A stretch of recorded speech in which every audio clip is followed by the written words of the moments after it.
Dengan tema New Normal dan peran legislator. Dan pagi hari ini kita sudah ada tamu ya.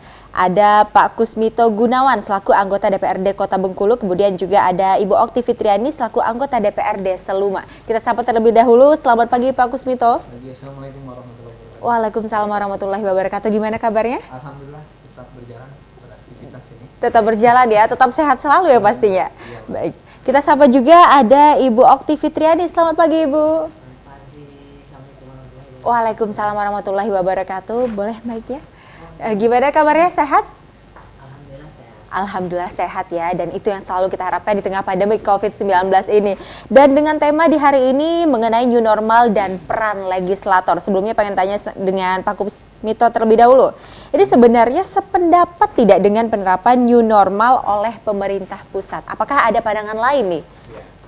Baik, terima kasih izin ini Mbak Okti senior saya ya. Oh iya. Baik di Universitas Bengkulu di aktivitas perempuan, kemudian juga dulu di KPU ya.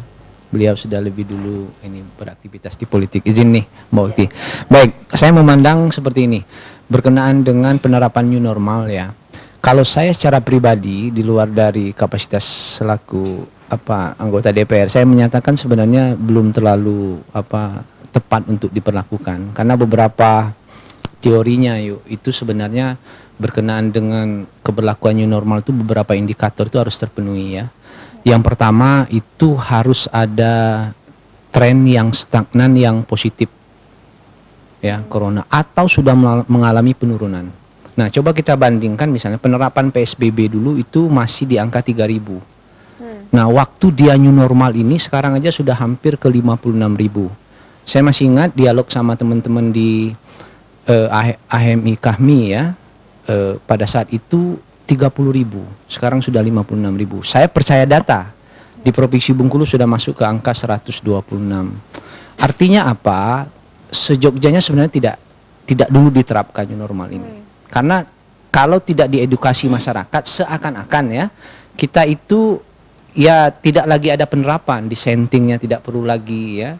Nah kemudian yang kedua peran dari saya lihat maklumat Polri itu sebenarnya kuat untuk menekan masyarakat ya kalau sekarang ya. Walaupun saya tahu memang bagaimanapun pemerintah tentunya tidak juga terlalu siap ya kalau terlalu ketat ya bagaimana dengan sektor ekonomi dan lain sebagainya. Itu cara pribadi ya. Tetapi kalau secara kelembagaan saya katakan itu kewajiban kami ya, NKRI, Pancasila ya, kita taat aturan ya. Gimana pun hari ini Presiden Jokowi itu adalah pemimpin kita. Apapun yang dia keluarkan kebijakan dalam bentuk PP ya, Perpu, bahkan keputusan menteri sekalipun itu harus kita ikuti. Termasuk juga misalnya yang terbaru ada surat edaran wali kota ya berkenaan dengan boleh melakukan acara pernikahan dengan syarat-syarat. Saya rasa itu. Jadi pembukanya secara Mbak. Pribadi Pak Kusmito tidak setuju ya dengan penerapan new normal ini. Okay. Tapi kalau misalnya kita lihat kan dengan adanya penerapan new normal ini adalah kegiatan itu dapat kembali bisa beraktivitas seperti itu asalkan memenuhi protokol kesehatan. Nah ini kan diharapkan kita dapat menggerakkan ekonomi kita, Bang Kusmito. Itu gimana tuh? Ya baik, saya lebih sebenarnya menekankan sektor-sektor mana saja sebenarnya itu memang seperti PSBB ya. Berskala besar itu memang tetap harus diterapkan. Kalaupun mau misalnya new normal di mana misalnya orang yang mohon maaf ya, yang seperti kita ini ya, yang pendidikan kemudian yang sudah melek lah terhadap IT itu boleh menurut saya. Karena kita dengan sendirinya jaga. Tapi coba lihat di masyarakat bawah. Yang terbaru klaster di Panorama itu Mbak Okti itu pasar kayak gitu loh. Yang dia bawa sayur. Nah, saya mengatakan bahwa apakah mereka bisa untuk mengikuti ya dissenting itu misalnya menjaga harus pakai sedangkan mereka bekerja. Nah, menurut saya ini menjadi penting untuk tetap waspada. Jangan sampai nanti ada terkesan dari masyarakat ini masuk new normal itu virus ini tidak ada lagi. Tapi hari ini saya percaya fakta. Kayak gitu loh Pak. Oke. Itu pandangan dari Pak Kusmito. Gimana nih Bu Okti? Beda pandangan dengan Pak Kusmito bahwa penerapan new normal itu sudah semestinya kita lakukan. Tinggal lagi bahwa bagaimana masyarakat diajak untuk terus memiliki kesadaran menjaga kebersihan. Kemudian karena kuncinya sebetulnya di soal bagaimana kita menjaga kebersihan. Terapkan aja ilmu-ilmu yang Rasulullah terapkan kepada kita sehari-hari. Misalnya dengan sering wudhu, cuci tangan, cuci muka. Itu kan salah satu yang selama ini sebetulnya memang harus wajib kita lakukan. Nah, penerapan new normal dengan situasi COVID, saya sebetulnya antara yes or no lah soal COVID ini ya. Soal data juga saya meragukan juga yes or no juga lah. Karena apa? Dari beberapa kasus, beberapa case yang muncul itu, misalnya kan kita melihat ada soal ini, ada soal yang kemudian dan itu menurut saya agak rada-rada fakta ini Pak Kusmito, bahwa kadang-kadang saya tidak menuding juga sebetulnya, tapi agak ragu apakah sebetulnya betul orang itu kena COVID atau tidak. Itu masalahnya. Jadi masyarakat itu juga harus kita berikan kekuatan mental. Sehari-hari itu mereka harus menghidupi ekonominya, harus berjalan. Tapi kalau mereka dalam kondisi harus kita selalu kungkung, ya saya khawatir ada sesuatu masalah yang akan muncul lagi. Masalahnya saya yakin bahwa negara kita ini, masyarakat kita ini masih banyak yang belum siap. Akan tetapi bagaimana peran pemerintah itu untuk terus melakukan sosialisasi kepada masyarakat. Nggak ada salahnya kok, memang harus kita terapkan juga selalu menjaga kesehatan, menjaga jarak. Toh itu juga memang ajarannya Rasulullah, di Al-Quran juga diajarkan bagaimana kita harus menjaga jarak dengan orang lain, menjaga sikap, etika, kemudian menjaga kebersihan. Saya pikir itu sesuatu yang mungkin COVID ini memberikan sebuah ingatan yang banyak, peringatan yang banyak kepada masyarakat bahwa ternyata apa yang sebetulnya diajarkan itu memang harus kita lakukan, ya kan? Lihat apa yang dilakukan negara Jepang misalnya kan, mereka juga tidak memperlakukan bersalaman, mereka cukup dengan menghormati orang itu dengan menundukkan kepala, kemudian selalu bermasker misalnya kan, selalu menjaga kebersihan, mereka sangat bersih. Dan melihat dari perkembangannya juga Jepang juga tidak terlalu soal COVID ya. Nah di kita semestinya memang sudah harus kita lakukan itu sebagai masyarakat yang secara secara umum kita adalah masyarakat muslim. Sudah semestinya bahwa memang kesehatan itu kita jaga. Nah, berkaitan dengan COVID ini lagi bahwa kita juga melihat tren perubahan yang berkembang, bahwa ternyata dari berapa data yang disampaikan oleh Pak Kusmito tadi terkait dengan itu mengatakan bahwa peningkatan terus terjadi terhadap yang terkena virus itu, tapi faktanya juga kan banyak juga yang dengan sembuh dengan mudah. Artinya juga kita juga harus dibiasakan dengan virus itu. Sama dengan dulu mungkin flu itu juga banyak membunuh orang, atau diare atau semacam apa lagi itu. Dulu itu zaman dulu juga banyak yang meninggal. Tapi lama-kelamaan kan flu juga malah kita anggap juga penyakit biasa yang sehari-hari itu sudah hidup biasa dengan kita. Nah, mungkin juga begitu juga dengan COVID-19 ini. Jadi tidak perlu terlalu kita besar-besarkan menurut saya soal ini. Yang penting bagaimana masyarakat ini bisa hidup secara normal, mereka bisa kembali beraktivitas, menghidupi keluarganya, kemudian melaksanakan cita-citanya. Saya pikir itu sudah harus kita berlakukan.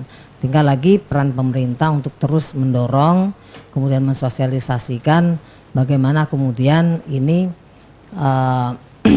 soal menjaga kesehatan, kemudian menjaga jarak, kemudian bermasker segala macam itu untuk biasa kita terapkan.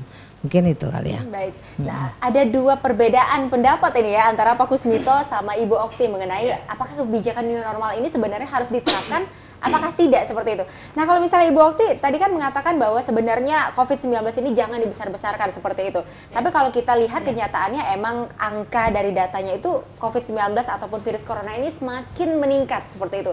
Dari mungkin dari awalnya sedikit, puluhan, ratusan, bahkan sekarang puluhan ribuan. Itu bagaimana Bu Okti menilai hal itu? Iya, makanya seperti yang saya sampaikan tadi, benar nggak sih, saya sendiri ragu gitu. Nah, karena begini, ya? Ketika orang melakukan rapid test, kita kena flu nih, flu biasa, dia akan reaktif. Belum tentu orang itu akan mengidap COVID, ya kan? Nah, kemudian ada beberapa data juga menyampaikan bahwa ternyata hasil swab segala macam itu kadang-kadang juga sebenarnya negatif, tapi karena alatnya kemudian itu menjadi positif gitu. Nah, iya, benar. jadi saya sendiri juga meragukan itu gitu. Nah, jadi justru dengan dibesar-besarkan itu membuat masyarakat menjadi cemas, takut, itu akan mengurangi imun tubuh. Itu yang membuat saya justru orang jadi kena sakit, tidak hanya soal COVID. Kalau orang dalam kondisi depresi, kemudian dalam kondisi tertekan, ketakutan, malah penyakit yang lain juga bisa muncul. Yang tadinya misalnya nggak sakit jantung, gerak duk duk duk duk terus mikirkan, aduh jangan-jangan kena COVID, kan? Bisa jadi dia malah jantungan, bisa jadi malah dia drop, gitu kan? Ya? Bisa jadi dia jadi darah tinggi, gitu kan? Jadi maksud saya memang tidak perlu harus kita besar-besarkan, justru yang harus dilakukan itu adalah bagaimana mendorong masyarakat ini untuk yakin kepada dirinya sendiri, untuk menjaga kesehatan, menguatkan tubuhnya, kemudian seperti yang dilakukan protokoler yang dilakukan. Menurut saya itu yang mesti dilakukan, dan bagaimana sekarang mendorong ekonomi pertumbuhan masyarakat ini menjadi lebih baik. Karena saya melihat sekarang banyak masyarakat itu yang sangat kena dampak COVID ini luar biasa. Itu yang penting. Baik, nanti kita akan lanjut lagi berbincang bersama dengan Pak Kusmito dan juga Ibu Okti. Namun pemirsa, nanti kita juga akan berbincang dan mengundang salah satu anggota DPRD Provinsi Bengkulu. Kita akan mengundang dan berbincang mengenai tema kita, New Normal dan peran legislator. Namun setelah jeda pariwara berikut, tetap bersama kami.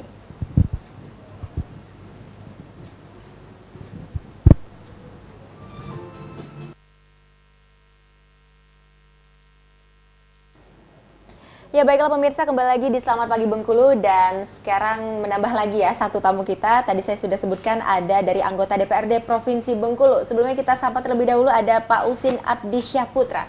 Selamat pagi Pak. Selamat pagi, Assalamualaikum warahmatullahi wabarakatuh. Waalaikumsalam warahmatullahi wabarakatuh. Boleh Pak ya?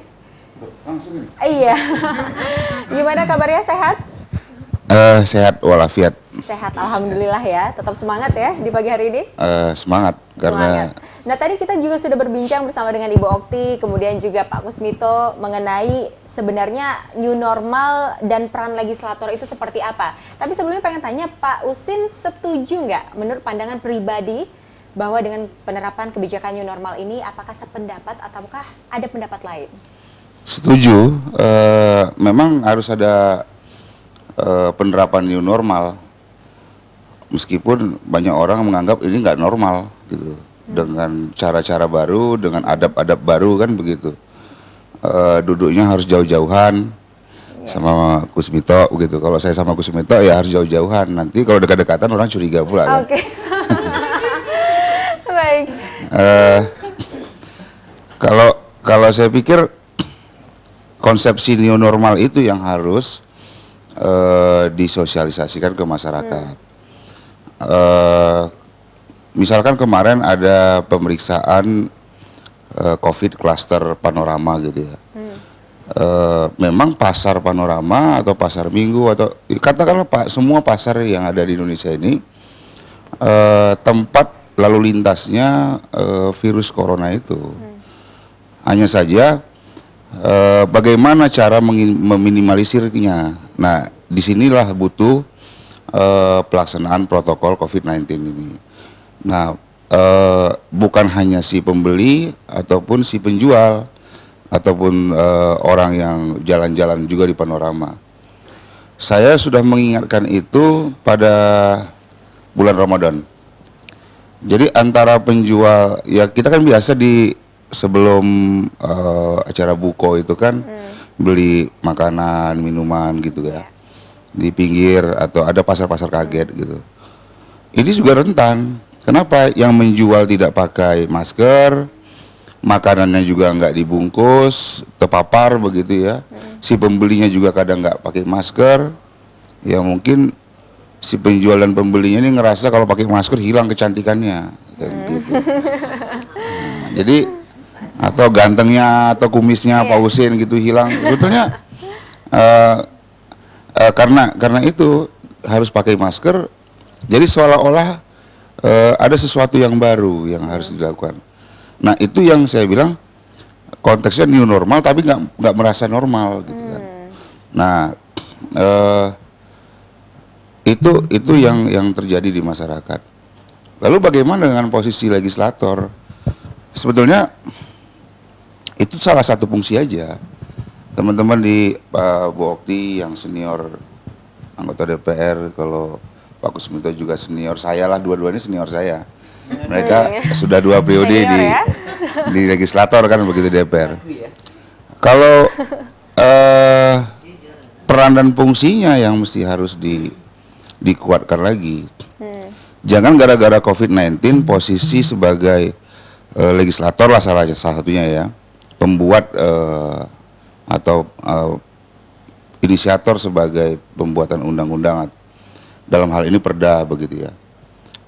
Tapi ada 2 fungsi lain, fungsinya pengawasan. Yang ketiga baru fungsi budgeting.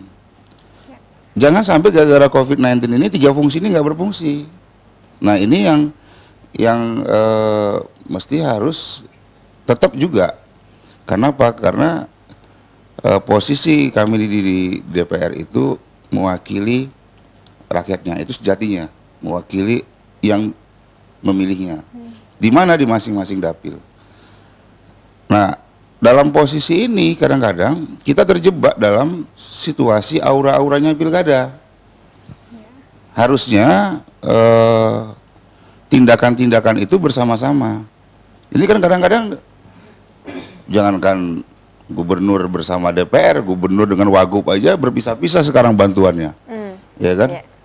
Ada gubernur bantu sendiri, ada wakil gubernur bantu sendiri, yang gubernur bantu beras, yang wakil gubernur bantu masker. Nah yang kayak gitu-gitu DPR ditinggal. DPR ditinggal, ini gimana nih, bisa diperjelas? Ya ditinggal. Jadi mestinya kan Pak Gubernur ajak lah, misalkan pembagian di Kota Bengkulu bersama anggota DPRD yang dapil kota. Oh ya. Begitu ya. Jadi kalau saya misalkan lalu kemudian kemarin saya ajukan pembentukan pansus, ya jangan marah-marah juga Pak Gubernurnya. Karena itu posisi pengawasan saya sebagai legislator. Posisi pengawasannya apa? Salah satunya ada pertanyaan-pertanyaan dari masyarakat. Kota Bengkulu ini bagi beras, kok provinsi nggak bagi beras? Misalnya begitu ya. Kabupaten Bengkulu Selatan bagi beras, kok provinsi nggak bagi beras? Jadi masyarakat kan bertanya, kok yang provinsi nggak bagi beras, atau kok provinsi bagi berasnya secumpuk gitu kan? Hanya 1 tahap begitu ya. Nah ini yang harus juga kami pertanyakan kepada gubernur. Salah satu fungsi, jangan sampai COVID-19 ini mematikan posisi pengawasan kami. Salah satunya. Yang kedua, posisi kami sebagai fungsi budgeting, menganggarkan, ya kan? Di COVID-19 ini ada satu kebijakan khusus yang namanya relokasi dan refocusing. Bagaimana anggaran-anggaran yang belum penting itu direlokasi. Anggaran-anggaran yang belum digunakan untuk masyarakat yang bersifat tidak pelayanan itu di refocusing lagi. Relokasi dan refocusing ini mengalihkan anggaran yang sudah dibudget di dalam APBD menjadi budget pelayanan, pencegahan dan rehabilitasi. Pelayanan, pencegahan dan rehabilitasi ini yang harus dianggarkan untuk COVID-19. TAPD melaporkan ke kami, gelondongan 30,8 miliar. Saya kalau ngasih uang ke istri, ini 15 juta. Udah. Terus saya nggak nanya, 15 juta ini mau dibelanjakan kemana-mana? Ya harus saya tanya. 30,8 miliar duit APBD ini dibelanjakan untuk apa? Nah ketika ditanya begitu, ya nanti Pak ya, ya nanti Pak ya. Sampai sekarang nggak jelas untuk nanti apa. Nggak jelas mau dibelikan apa. Itu artinya harus ada posisi kami sebagai orang yang mewakili rakyatnya, yang menganggarkan APBD-nya, juga harus bertanya anggaran itu untuk apa, dibelanjakan di mana, dan berapa sisanya atau berapa kurangnya. Nah ini jangan sampai dikikis oleh COVID-19 hingga kami juga nggak kritis, hingga kami juga tidak bisa menganggarkan, hingga kami nggak tahu anggaran apa yang dibelanjakan. Nah ini fungsi yang legislator. Saya yakin Pak Kusminto juga sama, Pak Bokti juga sama begitu. Berarti ini bisa dikatakan kurang koordinasi juga ya Pak ya? Atau bagaimana? Ya, satu kurang koordinasi dan satu lagi kurang komunikasi. Iya. Kurang komunikasi dan kurang koordinasi di situ awal dari ketidaksepahaman dan pasti akan ada salah paham. Baik. Nih gimana kalau misalnya dengan Pak Kusmito? Iya. Baiknya? Boleh? Ha? Jadi tadi Bang Husin saya mengawali secara pribadi saya katakan saya tidak sepakat ketika new normal itu diterapkan sepanjang data-data statistik itu masih trennya positif ya, terus meningkat, kemudian ya masih ada orang yang sakit ya. Nah, berkenaan dengan menjadi kecurigaan tadi Ayu Okti bilang, saya kadang-kadang menjadi terikut konteks misalnya teori konspirasi ini ya. Ya, ini menjadi ini. Saya Bang Husin kemudian Ayu Okti saya berdebat alot sama direktur rumah sakit Bunda Lista itu berkenaan dengan mereka menerapkan sekarang OTG ya, orang tanpa gejala. Nah, ini ada positif ada negatif. Negatifnya apa pandangan seperti ini? Kita menjadi jujur saja, kecurigaan kita jangankan kita sesama di luar, mungkin di rumah kita, ya misalnya anak ini sudah main sama siapa kayak gitu loh, maksudnya bermain ya, teman dan lain sebagainya. Kita menjadi, menurut saya ini menjadi repot juga ya. Nah, berkenaan dengan tadi dikatakan fungsi fungsi legislatif ya, saya yakin dan percaya bahwa pemerintah DPR itu sudah punya peran, terutama untuk menganggarkan. Karena mereka pasti lapor ke kita, kalau tidak ada sinyal dari DPR, saya rasa itu mereka tidak berani menyelenggarakan. Kalaupun mereka memaksakan untuk menyelenggarakan pendanaan itu ya, refocusing tadi yang disampaikan Bung Husin, justru nanti akan repot. Hanya saja betul, kadang-kadang sasarannya kita tidak tahu, jujur saja. Sasarannya kita tidak tahu. Kemudian apa yang kita inginkan pun sebenarnya mereka juga tidak melibatkan kita. Betul kata Bang Husin tadi, misalnya pembagian masker mestinya kita terlibat di situ sehingga ada nilai edukasi yang memang harus disampaikan kepada masyarakat. Nah, kemudian yang lebih penting menurut saya sekarang penerapan new normal ini ada pengaruh terhadap industri investasi dan perbankan ya. Kenapa? Kalau dulu waktu PSBB itu ada peraturan OJK nomor 11 itu yang memberi keringanan untuk kredit ya.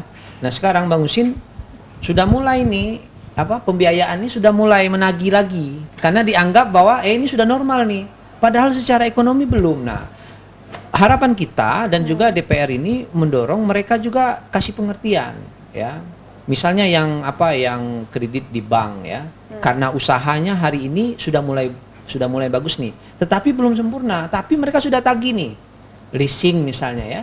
Kemarin memang ada yang kita advokasi itu ada yang memang dia kasih kelonggaran 6 bulan untuk tidak bayar. Tapi sekarang karena penerapan new normal kembali sudah mulai mereka ini. Sementara ini satu yang mesti juga harus diinikan. Kemudian saya lihat juga soal tadi ya protokol kesehatan ketika diketahui new normal ini seakan-akan yaitu virusnya sudah tidak ada.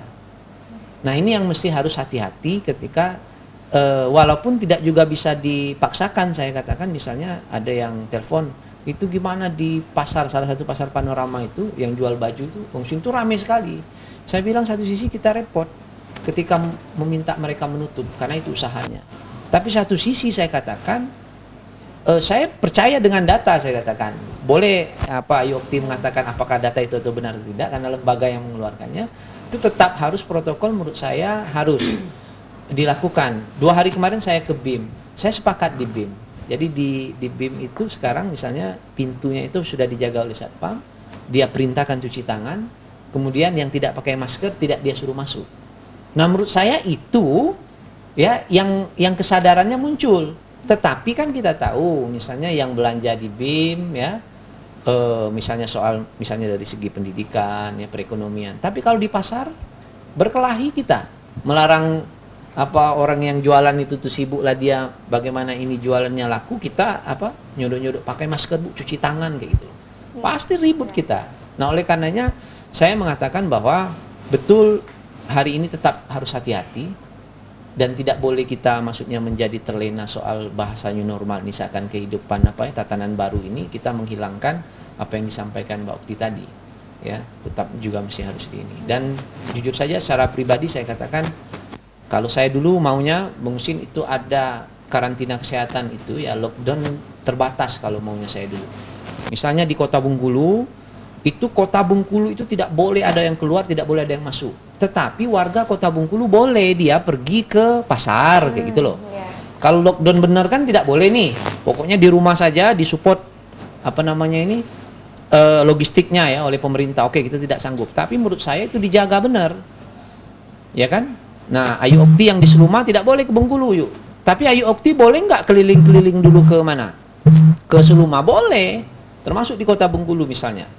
Nah, karena ini menjadi penting menurut saya bahasa kita belum lonjakan. Nah, ini kadang-kadang khawatir. Pemerintah yang bilang.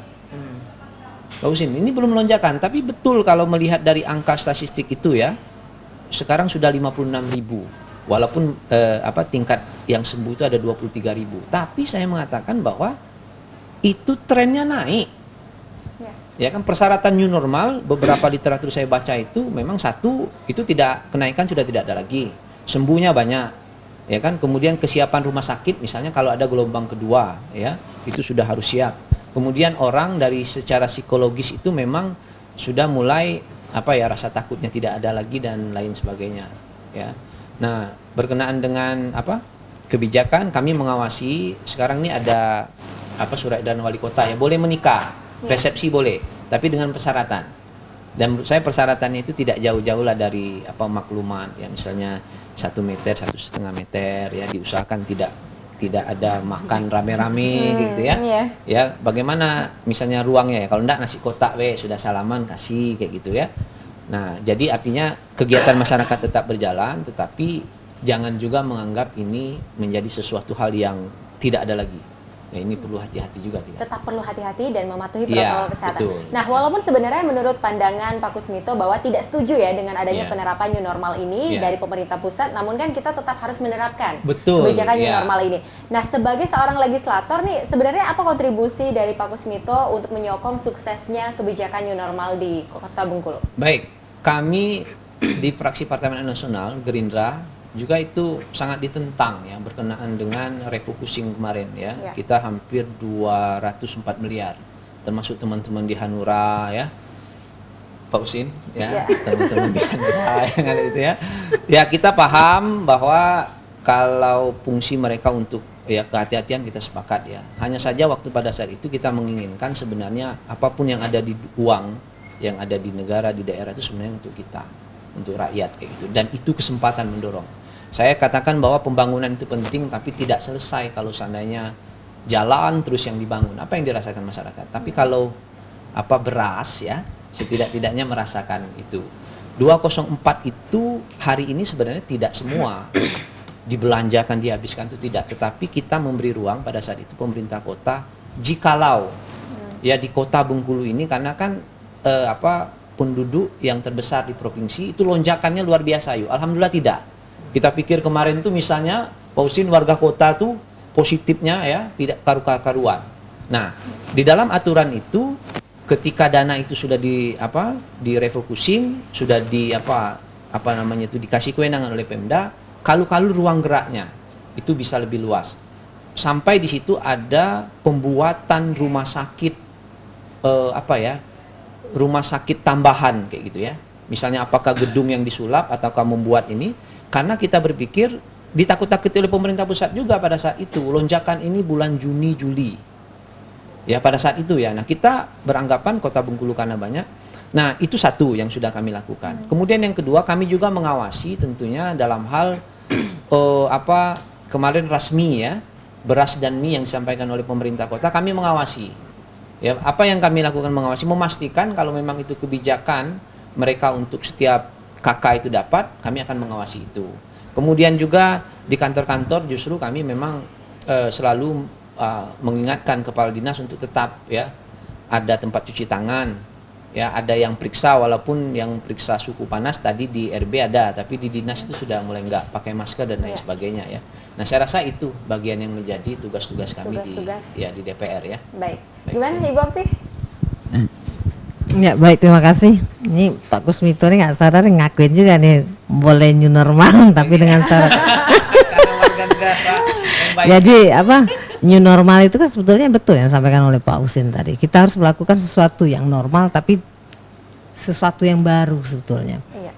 Normal dengan gaya baru kan seperti itu. Salah satunya ya harus menerapkan protokoler, mesti menjaga kebersihan yang tadinya mungkin jarang cuci tangan, masuk ke mall harus cuci tangan, kemudian harus rajin harus menjaga jarak segala macam. Nah, kami di Seluma itu sebetulnya tidak dalam kategori yang terlalu menakutkan sebetulnya, karena kami sampai pernah memang ada yang katanya sih mengidap itu dua kasus. Tapi posisinya sekarang sudah sembuh semua dan kita kembali ke wilayah hijau ya, artinya tidak menjadi masalah. Akan tetapi terkait dengan ini kesiapan pemerintah daerah ya memang terus tetap dilakukan. Jadi recofocusing itu dengan relokasi anggaran itu pemerintah daerah itu mengambil tadi itu sebesar 14 miliar kalau saya tidak salah. 14 miliar. Akan tetapi peruntukannya itu secara umum langsung untuk kita salurkan ke masyarakat. Nah, berkaitan dengan tadi yang disampaikan oleh Pak Husin, betul sebetulnya mestinya pemerintah tetap harus menerapkan komunikasi dengan memberikan fungsi anggaran itu kepada DPR. Nah, tapi untuk memangkas masalah yang juga fungsi tadi tidak dilakukan, kita akhirnya DPR juga melakukan fungsi kita, fungsi pengawasan dengan membentuk pansus, kemudian fungsi anggaran ya mereka kita panggil, tim TAPD kita panggil, Sekda kita panggil. Bagaimana kalian mengambil ini, anggaran-anggaran yang kalian recofocusing itu seperti apa, diterapkan untuk apa, dan sampai dengan saat ini kita juga mengawal berapa anggaran yang sudah kalian gunakan, betulkah anggaran itu sudah digunakan, sampai ke lapangan pun pansus mengejar pembagian yang dilakukan oleh dinas sosial, termasuk juga karena kota tidak ada ya dana DD. Dana DD juga diminta untuk memberikan peran aktif, memberikan bantuan kepada masyarakat, itu juga kita kawal. Bahwa kemudian banyak temuan di lapangan terkait dengan banyaknya data yang ternyata tidak sinkron, kemudian data yang digunakan dinas sosial itu menggunakan data yang zaman yang sudah tidak update. Itu kita juga minta mereka untuk memperbaiki data itu. Nah, bahwa kemudian dalam kondisi ini saya pikir bahwa new normal itu kalau kita harus segera diberlakukan karena kasihan. Kalau kemudian masyarakat dibatasi, otomatis perekonomian, pergerakan ekonomi, perputaran ekonomi itu sangat keras anjlok dirasakan oleh masyarakat. Nah, yang mesti dilakukan oleh pemerintah, karena ini yang namanya baru melaksanakan protokoler new normal. Tadi kan disinggung juga oleh Kusmito misalnya bahwa yang tadinya masyarakat diberikan keringanan membayar kredit motor, mobil atau kredit bank segala macam, semestinya pemerintah mengawal untuk jangan dulu lah terlalu dikejar gitu kan. Berikan jeda waktu ya 3 bulan atau 4 bulan atau sampai dengan akhir tahun, awal tahun lah mulai diberlakukan. Itu semestinya itu yang mesti dilakukan kebijakan oleh pemerintah. Nah, kami berkaitan dengan ini di Seluma juga sebetulnya secara umum itu sama kondisinya, di kota iya, kemudian di provinsi iya. Yang kita minta dulu untuk dilakukan bersama-sama misalnya, itu semestinya harus dilakukan, itu ya tidak dilakukan. Nah, jangan marah memang ketika misalnya tapi ini bukan posisi kita balas dendam sih, bukan. Kalau kita marahnya jangan marah ketika dikritik ya bisa-bisa nih ya, itu seolah-olah kita balas dendam, tapi tidak, bahwa itu memang fungsi yang harus dilakukan oleh DPR. Karena saya sendiri mengatakan bahwa sampai dengan saat ini saya ragu sebetulnya, benar enggak sih? Benar enggak sih? Dengan COVID ini? Iya, lonjakan semakin tinggi, benar enggak sih lonjakan semakin tinggi? Apakah sebenarnya ada program yang mesti harus segera dihabiskan? Itu pertanyaan itu yang mesti kita kawal. Saya pikir masyarakat itu harus mulai cerdas juga melihat. Jadi jangan cuma DPR. Jadi betul enggak gitu kan? Betul enggak? Kemudian jangan sampai ini salah satu konspirasi proyek juga kemudian akhirnya dilakukan gitu, karena kita tidak mau juga bahwa akhir dari COVID ini komitmen KPK misalnya itu betul-betul mereka laksanakan, atau komitmen para penegak hukum nanti betul-betul terjadi gitu. Nah, artinya bahwa akan ada banyak orang yang kemudian mengisi ruang-ruang yang kemudian yang tersedia. Nah, itu harapan kita itu jangan sampai itu terjadi. Nah, oleh karena itu semaksimal mungkin kami DPR akan terus melakukan pengawasan itu dan mengingatkan pemerintah daerah bahwa jangan main-main dengan anggaran ini. Nah, bahkan juga kami mengingatkan berapa yang sudah kalian pakai dengan situasi sekarang yang sudah masuk ke new normal dan tidak terpakai untuk segera dikembalikan. Karena refocusing itu kita menganggap bahwa ada anggaran yang tidak terpakai kemudian segera dialihkan. Kata siapa itu tidak penting? Bagi kami Kabupaten Seluma itu sangat penting. Ketika pembangunan itu dipangkas, kasihanlah masyarakat.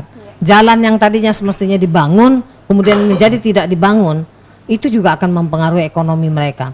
Sulit loh, Seluma itu banyak daerah-daerah yang berat, jembatan yang rusak itu banyak. Jadi kalau itu dipangkas itu akan berpengaruh juga kepada masyarakat.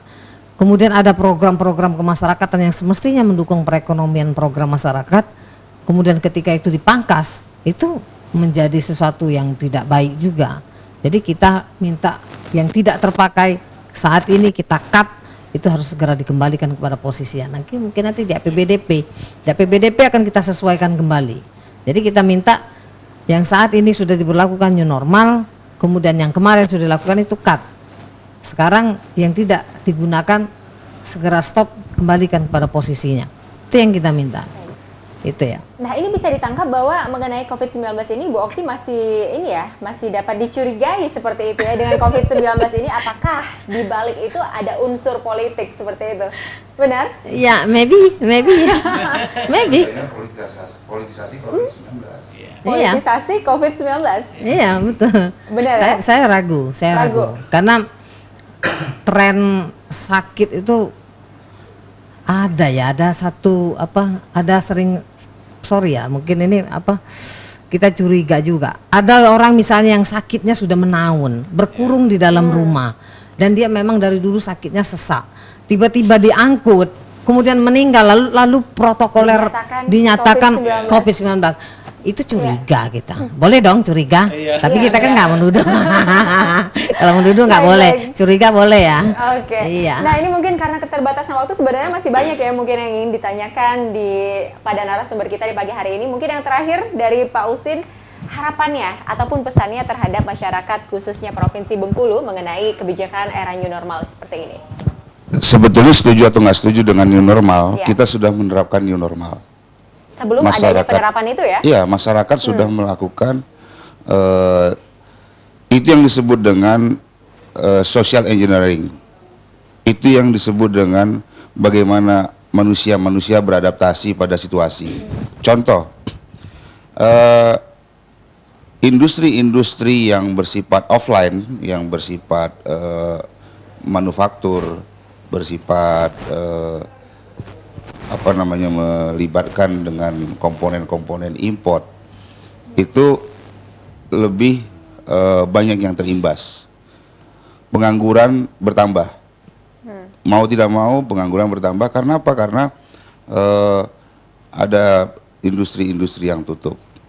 Kemudian daya beli pun akan pasti berkurang karena pendapatan juga akan terpotong. Seluruh hotel di Indonesia ada 4.800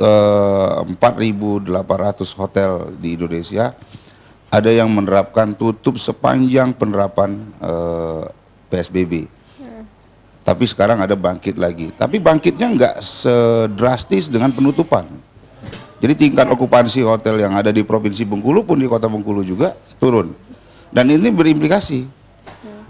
Lalu apa yang hidup?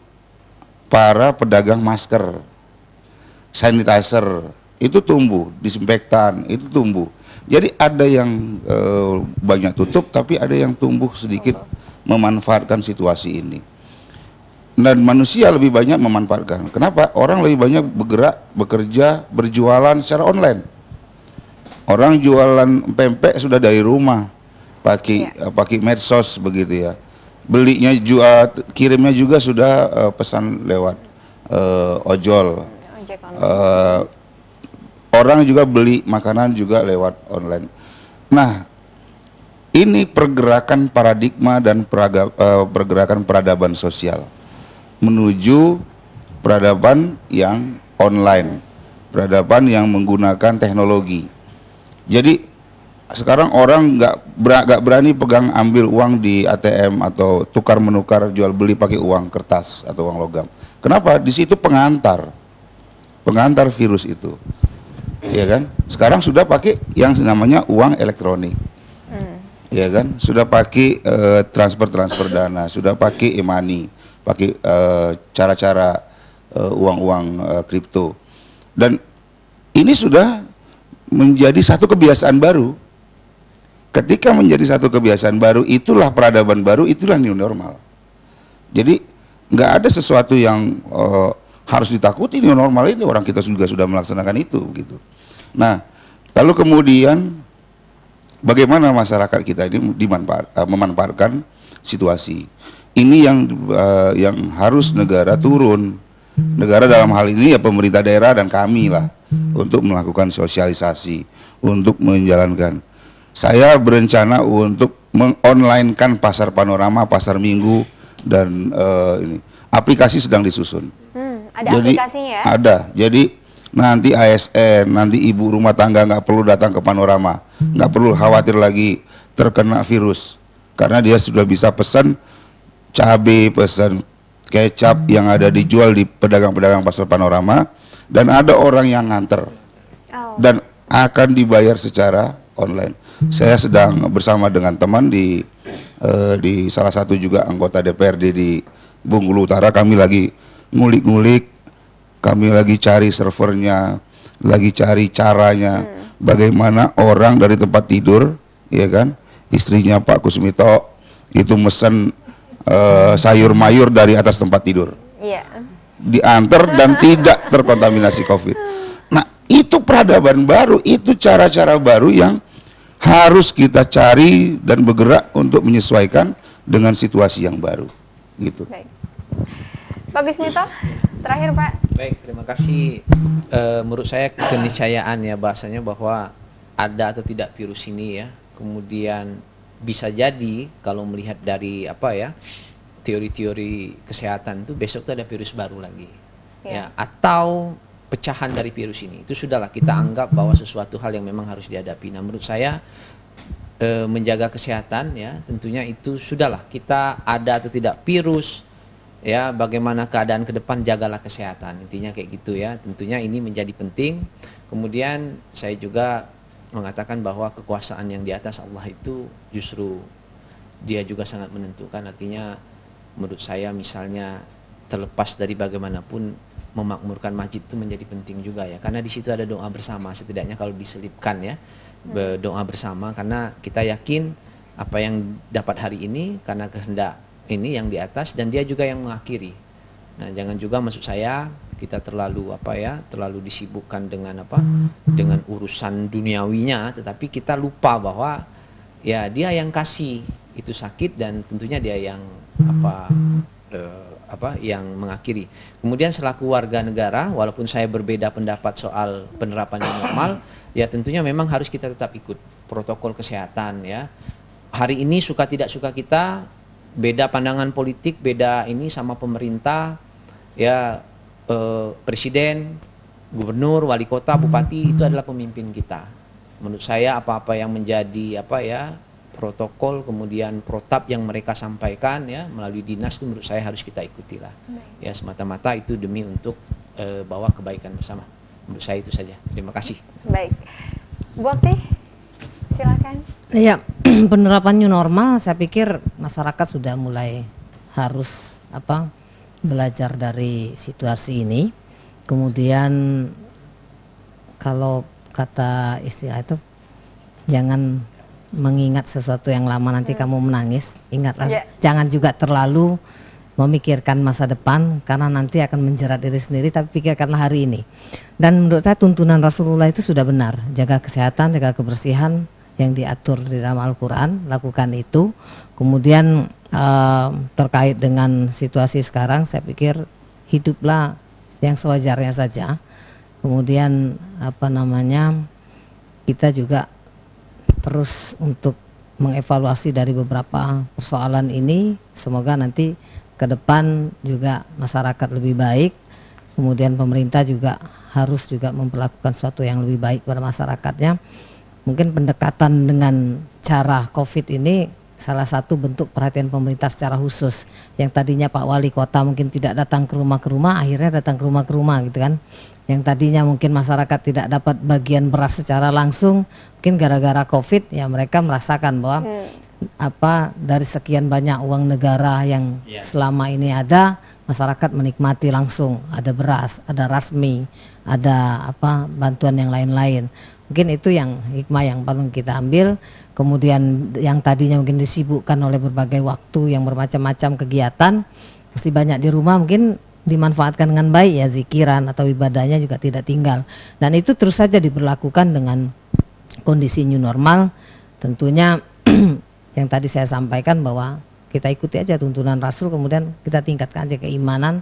Dengan seperti itu mudah-mudahan semua akan berjalan dengan baik, karena segala sesuatunya itu dengan upaya dan kekuasaan Allah itulah yang menentukan segalanya. Jadi tidak perlu takut dengan virus, karena apapun mau virusnya datang seperti apa, kalau Allah tidak menghendaki pasti tidak juga.